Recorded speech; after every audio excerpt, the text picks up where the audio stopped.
Welcome to lesson 4.8. Today we're going to be talking about the LCM, or the least common multiple.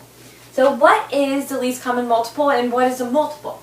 So a multiple is a product of two numbers. So basically two numbers are going to be multiplied together and then you get a multiple.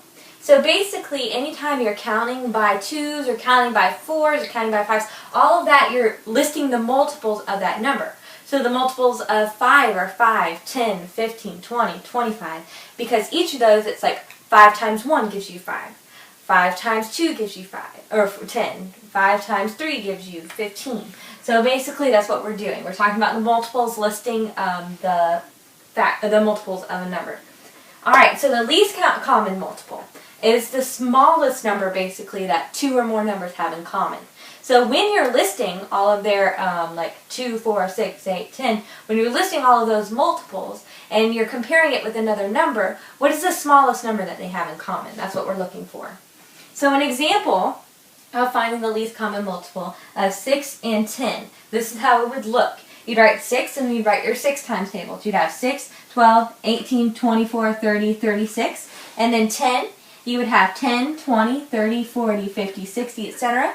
And basically you see that 30 is the smallest number they both have in common.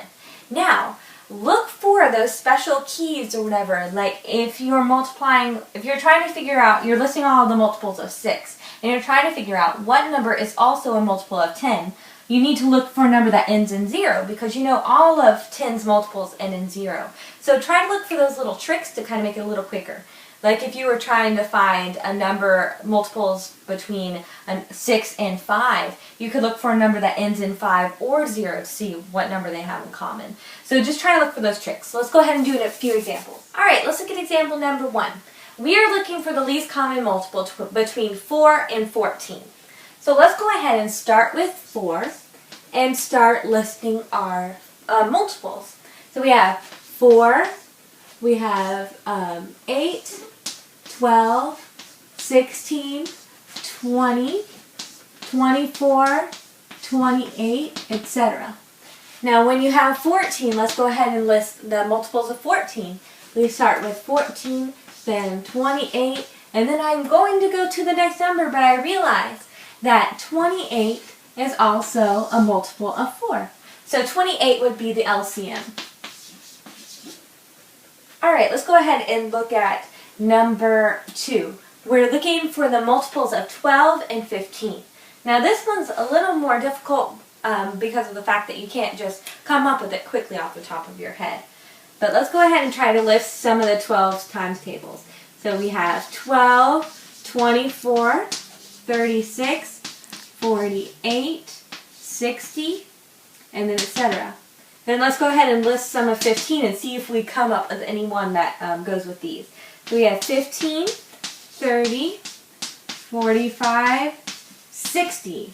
We see that we have a 60 in common, so the least common multiple between these two numbers is 60. So all you have to do is list the multiples. Like so 12 times 1 gives you 12. 12 times 2 gives you 24. 12 times 3 gives you 36. List those out, and then so you'll figure out which one's the smallest that they have in common. Alright, this time we are going to find the least common multiple between 3 numbers. So, first of all, the first thing I want to think of off the top of my head is that this number has to end in a 5 or a 0. Because 5, that all of the multiples of 5 end in either 5 or 0. There's no other option. So, when I'm listing my 3's multiples, I'm going to be thinking of that. I'm going to be trying to think of what number ends in a 0 or a 5 that's divisible by 3. So let's go ahead. We have 3, we have 6, we have 9, 12, 15, 18, 21, 24, 27, 30. Well, I see that 30 ends in 0, and we have a 15 that ends in 5. So it might be one of those. So let's go ahead and try listing our 5's times table. We have 5, 10, 15, 20, 25, 30, 35, 40. Let's go ahead and list some of our 12's times tables. We have 12, 24, 36, 48, 60.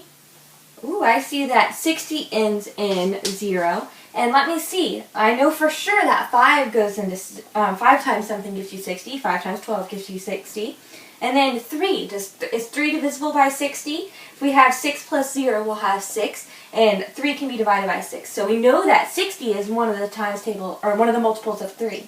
So 60 would be our least common multiple, because we have no smaller number that is in common with all of them. Alright, let's go ahead and look at example number 4. Over here, this is the information in the chart form, but let's see what they're asking us to find. It says, suppose a senator was elected in the presidential election year of 2008.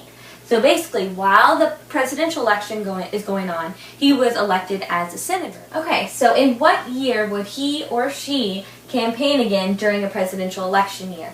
So basically, we're trying to find out, when does the time overlap between when we're electing a president and when we're electing a senator? Because every 4 years we elect a president, and every 6 years we elect senators. So basically, when's that time overlap? And we want to find the next time. So basically, we want to find the least common multiple, so the least number that they both have in common. So we are looking at the numbers 4 and 6. So let's go ahead and list their multiples. We have 4, 8, 12, 16, 20, 24, 28, etc. Let's see if one of these overlap in here. So we have 6, 12, 18, 24. Oh, I see that they have a 24 in common. I see they have a 12 in common, but the 12 is the least number that they have in common. So basically, would our answer just be 12? No, because it's saying what is the next year that they're going to elect at the same time. So basically, we are starting at 2008, and we are moving ahead 12 years. So 12 years from 2008, they will both be electing at the same time again. So let's do 2008, and let's go ahead and add 12. And we are going to get 2020. So that is our final answer. So basically, the year 2020, we'll be electing a senator and a president at the same time. Alright? So, if you have any questions, go ahead and rewatch the video, look in your book for more examples, and as always, you can bring your questions to me, and I'll be happy to answer them. Let's go ahead and do some on your own questions. Alright, you have 4 examples for me. Go ahead and try to find the least common multiple between all of those numbers. Good luck, we'll see what you get tomorrow.